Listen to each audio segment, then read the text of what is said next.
Welcome back, friends.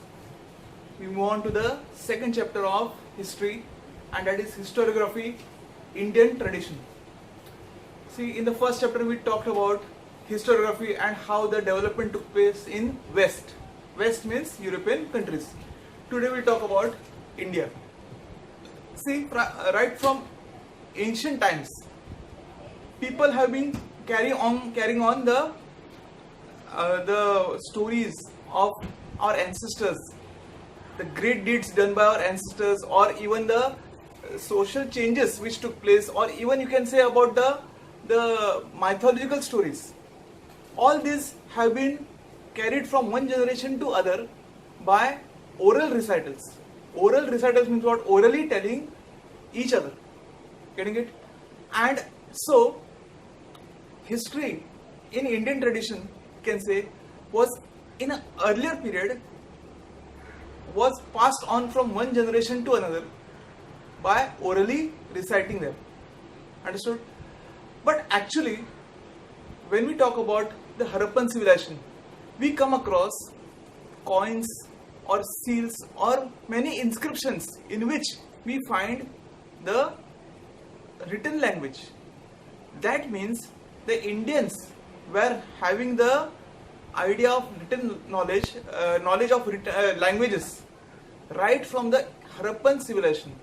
And Harappan civilization comes in the 3000 BCE or third millennium. What? Third millennium or 3000 BCE. The most earliest civilization was Harappan civilization.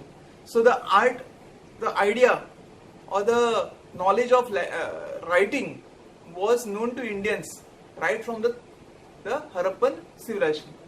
The only problem was that the writings which were found, the inscriptions which were found on the seals or coins could not be deciphered.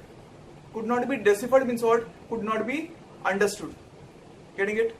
And so that has yet to be deciphered or understood by the historians. Now in this chapter, when we talk about historiography in Indian tradition, we talk about three periods. Which periods? The ancient period, the middle age and the modern age. Now in ancient period, we will talk about the BCE, before Common Era, and up to some years of Common Era.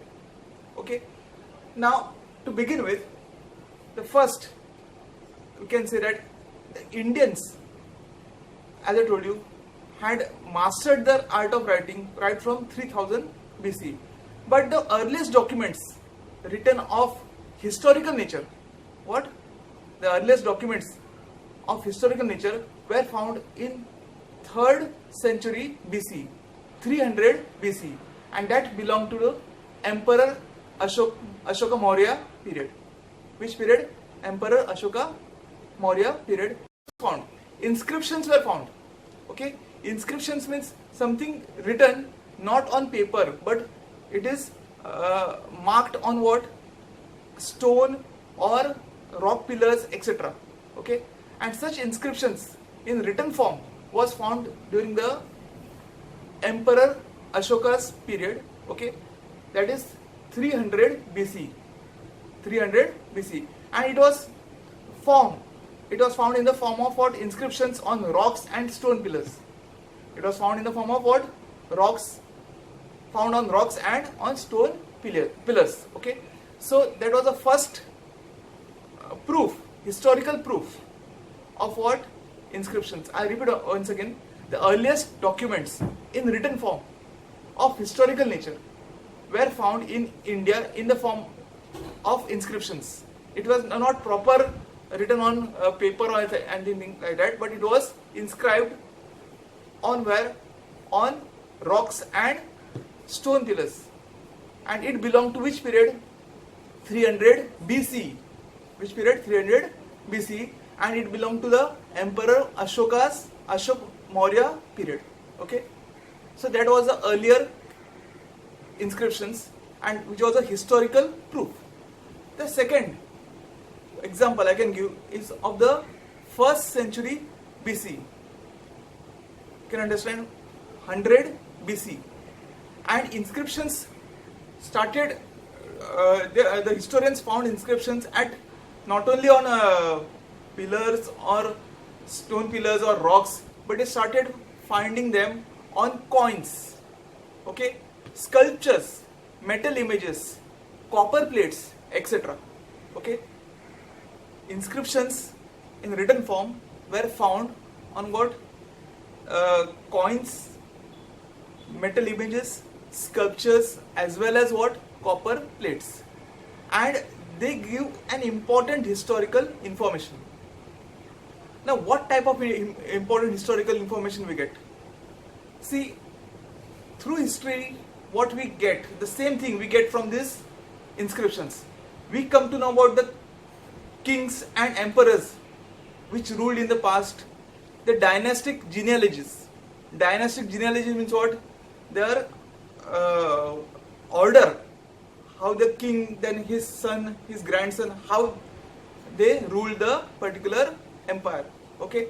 Second, we also know about the important political and administration which the emperors or the rulers were having. What kind of administration they were having, and what was the political extent of the kingdom. These ideas we get. Also, we get ideas about social organizations at that time. How was the society in that period? The culture, the climate, about famines. So all the details we get on studying the inscriptions we find from this particular periods. Okay, I repeat, why these inscriptions are said to be a part of what? Historiography. Why these inscriptions are part of what? Historiography. Because from these inscriptions, on studying, we get complete idea about the kings and emperors who ruled during that period. Okay, then whatever wars which took place during that period, that idea we get. Secondly, what was their political the kingdom, what was the political and administration, the extent of the political control, that we understand. How was the administration, that we come to know. Then we come to know about the social organization in that period, even the climate and other things, even famine. We get idea about famines which took place during that period. Okay, so that's why study of these inscriptions was helpful to the historians. Now, let us also talk about our ancient historical documents. See, India has got a very rich culture and we should be proud of it. There are written documents found from what? The epics like Mahabharata and Ramayana, okay, the Puranas.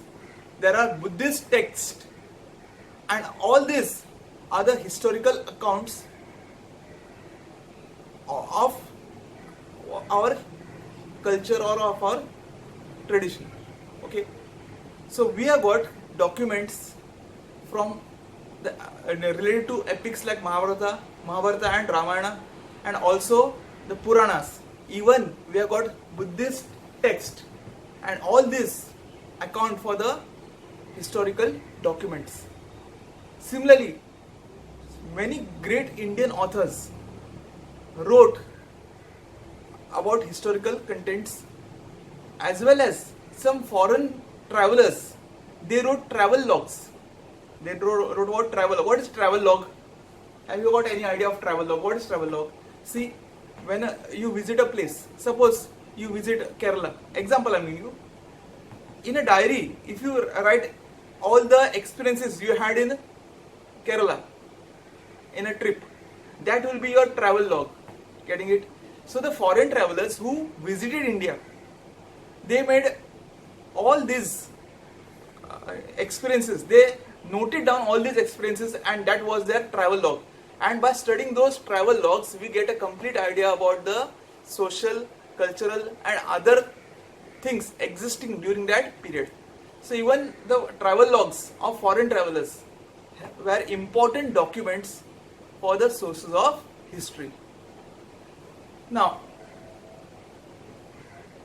in the medieval period, not only the ancient period as well as medieval period, there was an idea of writing biographies. Biography means what? Have you heard of biopic? Biopic of Sachin Tendulkar, biopic of Dhoni, MS Dhoni. Biopic means what? A movie based on his life, right?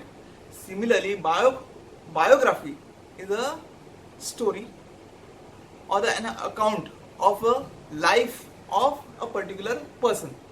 Such biographies were written by historians on the life of certain rulers, and this was an important step in Indian historiography.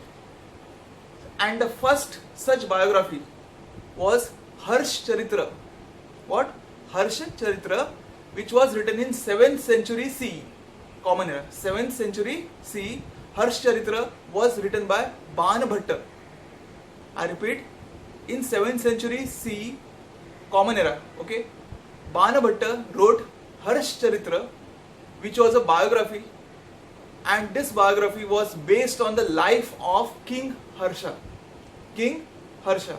Okay, writing biographies of kings and dynastic histories mark an important step in Indian historiography. This was a very important step in Indian historiography when the historians started writing biographies based on the life of a particular emperor, king, or their dynasties. And one such famous biography was written by Banabhatta in 7th century CE, Common Era, and it was name of the biography was Harsh Charitra, and it was based on the life of King Harsha. Okay. Now, what was special about this biography, which Harsh Charitra? It portrays, it depicts a realistic picture of social, religious, cultural, economic and political life during the king's rule.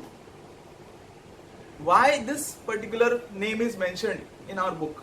Because this particular biography written by Banabhatta has special importance. Why? Because it portrays a realistic picture of social, political, economic, religious and cultural life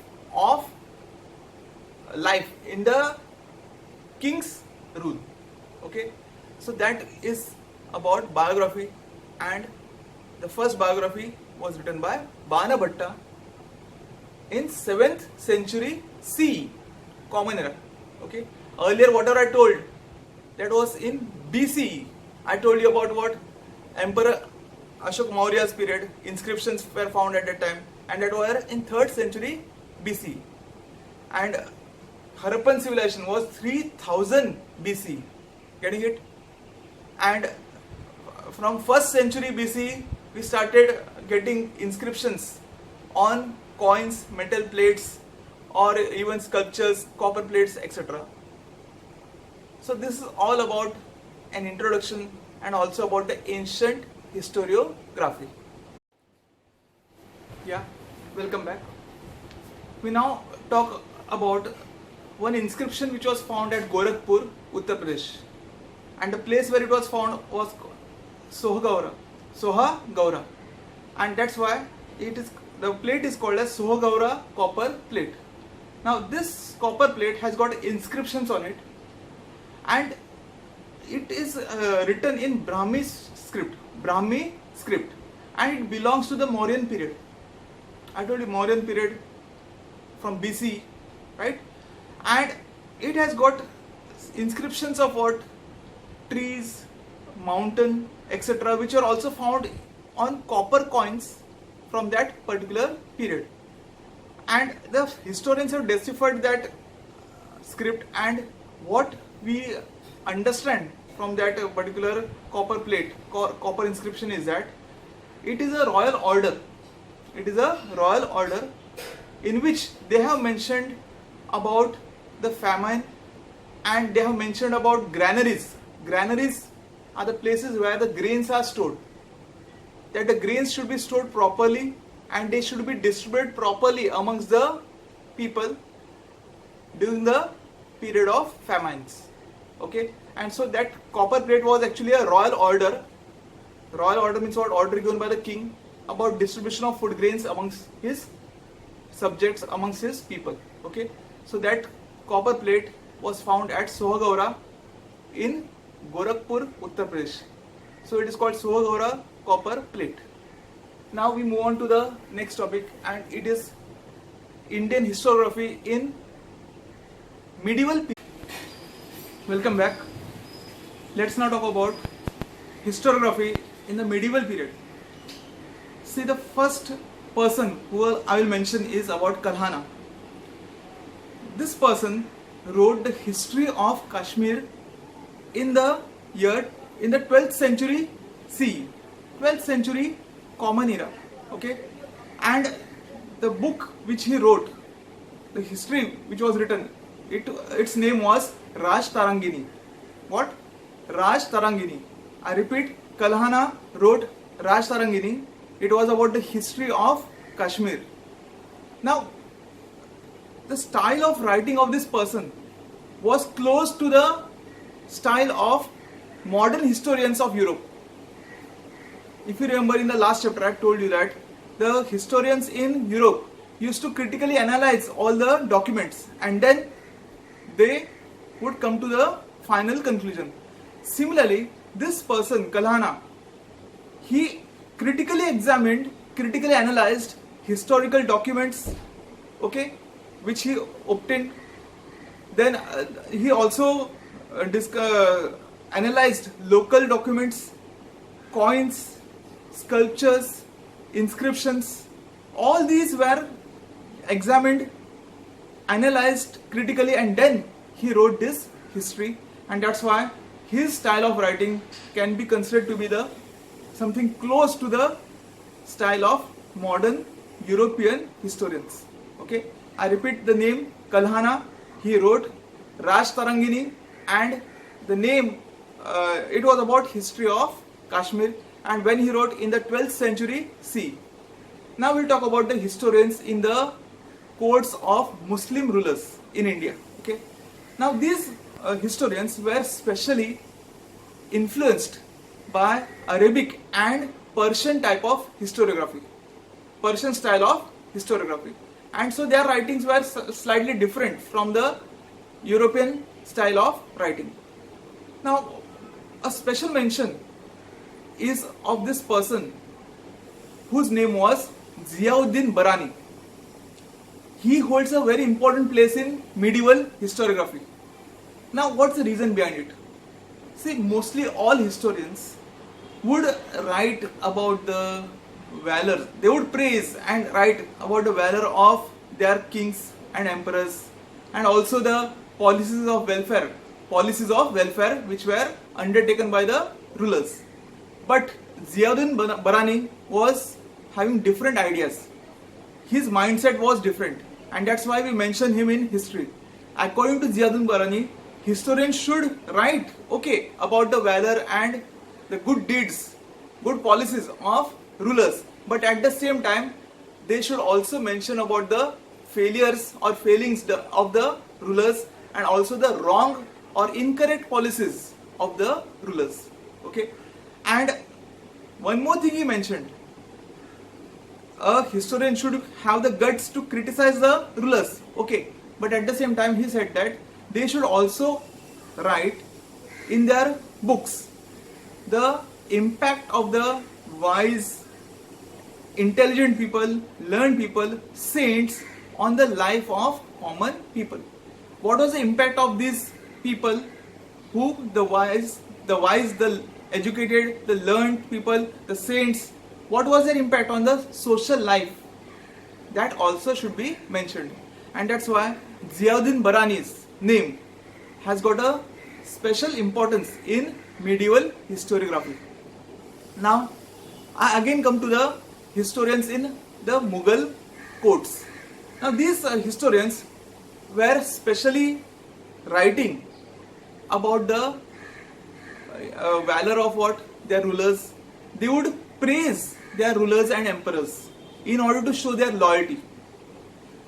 During this period, the custom of making beautiful pictures and writing poetic quotes, came into practice. Means along with the historical content, there were pictures related to them, beautiful pictures, and also poetic quotes were also present. So that started in this particular period, during the period of Mughal rulers. Now, we all know about Babur. Babur was a Mughal, the founder of Mughal Empire. He was the founder of Mughal Empire, and he was also one historian. Now, why I say historian? Because he had written an autobiography of himself. Okay, autobiography means what? You write on your own about yourself, and the name of his autobiography was Tuzuk-e-Baburi. Tuzuk-e-Baburi. That was the name of his autobiography. Now, in this autobiography, he has recorded, or he has given descriptions of the battles he fought, okay, to conquer the different regions. So he has made descriptions about the battles he fought.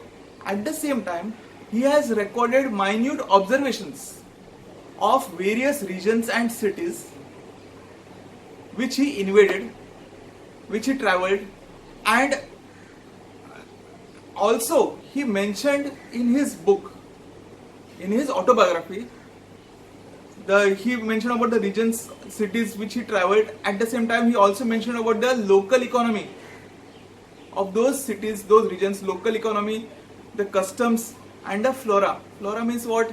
The trees and the nature and all these things are minutely described in his autobiography, what? Tuzuk-e-Baburi. Okay.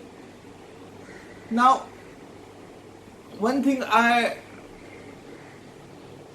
didn't mention about Ziauddin Barani. Ziauddin Barani had written a famous book, Tariq-e-Firuz-Shahi. What? The famous book written by Ziauddin Barani is Tariq-e-Firuz-Shahi, and Babur wrote autobiography named Tuzuk-e-Baburi. Okay, so that was all about Babur. Now, one more historian, Abu Fazl wrote a biography on Akbar, and its name was Akbarnama. What? The book written by Abu Fazl was Akbarnama. And why it was important in medieval historiography? Because he wrote this book after critically analyzing all the documents, all the contents which he obtained, and especially his way of writing, Abu Fazl way of writing, can be considered as impartial. It was devoid of bias. Whatever he wrote, that was totally realistic and devoid of bias. Devoid of bias means what? He was writing impartially. He didn't show any partiality towards a particular ruler or a king or an emperor, but his writing were totally impartial, or we say devoid of bias. Okay, that was Abu Fazl who wrote Akbarnama, that is about Emperor Akbar. But his style of writing means, actually he critically analyzed all the documents, etc., and his way of writing was realistic and it was devoid of bias. Now, one more type of historical documents we'll study, and that is what?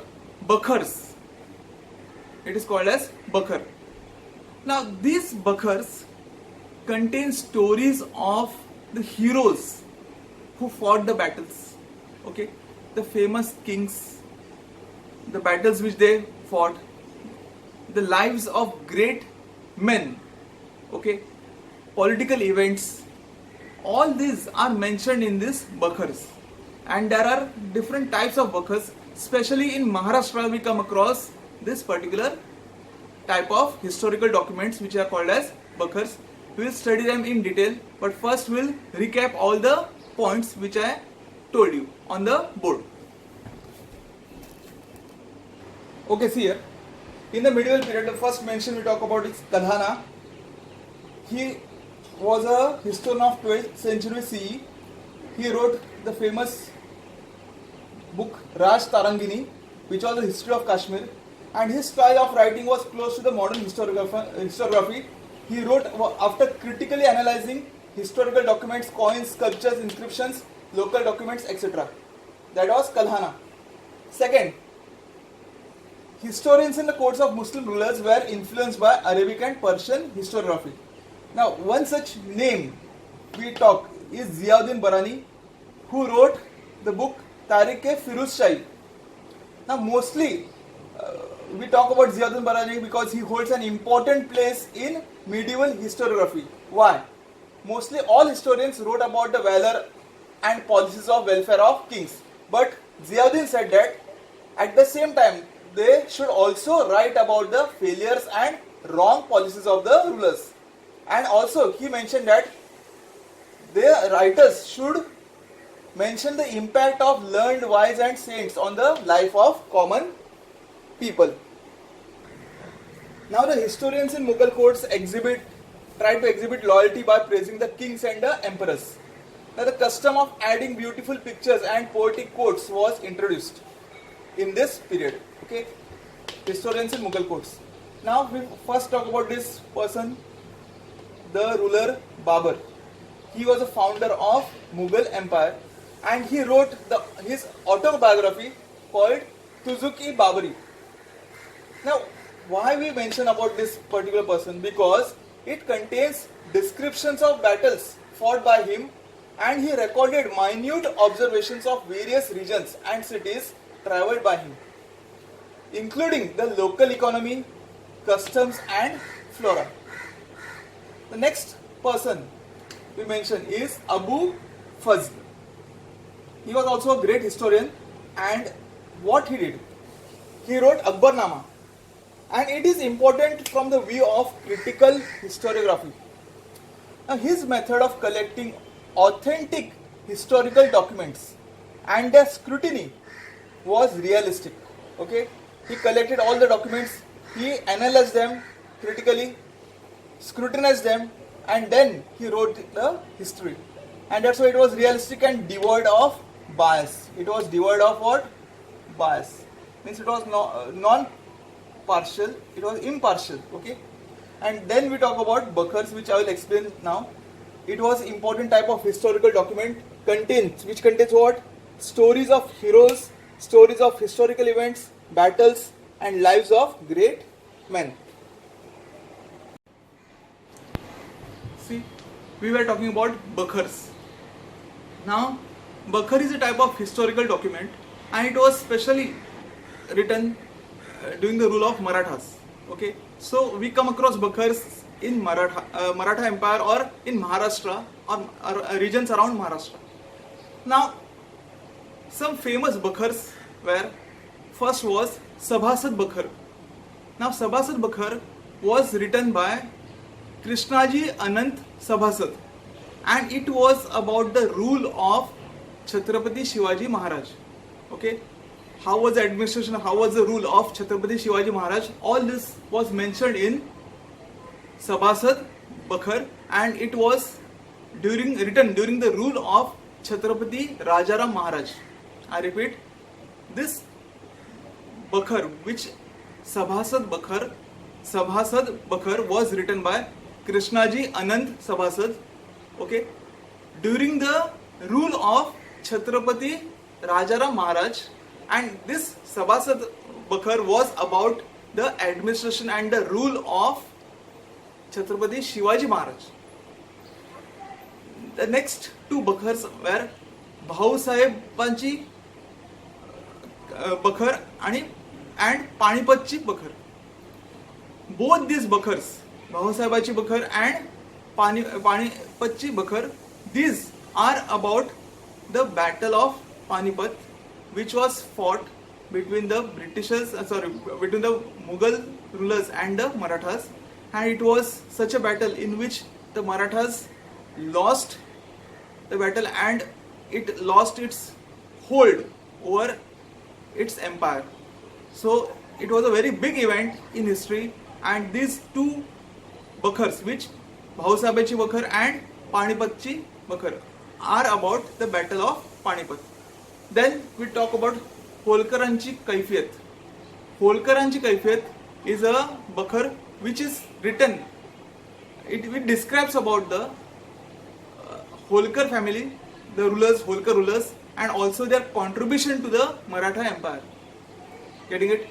So Holkaranchi Kaifiyat is about describes about the Holkar, Holkar rulers, Holkar kings, and their contribution to the Maratha Empire. Now, Bakhars can be categorized into different types. They may be biographies of kings, okay?